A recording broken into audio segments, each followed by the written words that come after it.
उपासक जब तन मन से संतों का संग करता है तो उसे सिद्धांतों की प्राप्ति होती है।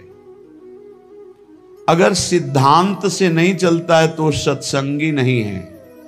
सत्संगी और सांसारिक में इतना ही अंतर है कि सांसारिक पुरुष की मन बुद्धि में जैसा आया वैसा कर बैठता है, और सत्संगी उसके मन बुद्धि में जब कोई बात आती है तो उसको प्रमाण खोजता है।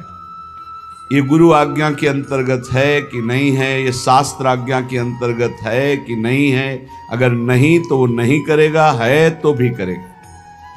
तो फिर उसका अध्यात्म में प्रवेश हो जाएगा। इसीलिए कह रहे हैं यहां सिद्धांत कि प्रथम होई हरि कृपा तब ही श्रद्धा उपजावे, साधु संग में प्रीति बढ़े, पुनि सद्गुण गावे। सबसे पहले हरि की कृपा हुई कि मनुष्य देह मिला। दूसरी कृपा हुई कि हमारी श्रद्धा भगवान और भगवान के भक्तों में हुई। ये भगवान की तरफ से मिली श्रद्धा है। इस श्रद्धा से जब हम संतों का संग किया, भगवत प्रेमी महाजनों का, तो उनके चरणों में हमारी श्रद्धा प्रीति बढ़ी, भगवान से भी अधिक। सातों सब मोहिमय जग देखा, मोते अधिक संत कर लेखा। बड़े श्रद्धावान भाग्यवान वो महत जन हैं जिनके हृदय में संतों के प्रति भगवंत से भी बढ़कर आदर है। बोले जब ऐसा संतों के प्रति आदर होता है तो उसमें भागवतिक सद्गुण प्रकाशित हो जाते हैं। भागवतिक सद्गुण से ही माया पर विजय प्राप्त की जाती है। माया जनित गुणों से माया पर विजय प्राप्त नहीं की जा सकती। भागवतिक सद्गुण भगवत प्रेमी महात्माओं के संग से आते हैं।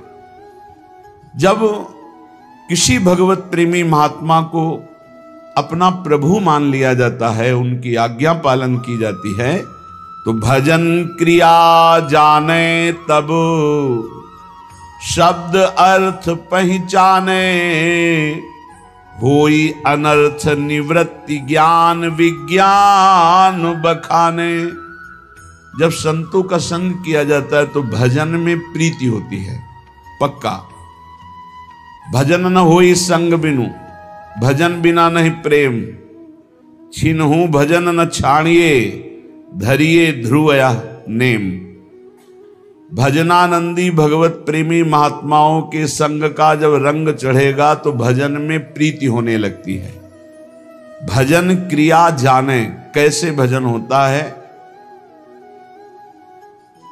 निरंतर भजन करने के लिए एक प्रक्रिया बताई थी आप लोगों को, अगर याद हो, कि अपनी जबान का अग्रभाग ऊपर के दांतों के जोड़ पे ऐसे लगा के बंद कर लो। अब मंत्र चलाओ, नाम चलाओ, तुम्हारी मौन स्थिति रहने लगेगी और निरंतर मंत्राकार वृत्ति। पर यह अभ्यास से होगा, एक दिन में नहीं हो जाएगा। देखो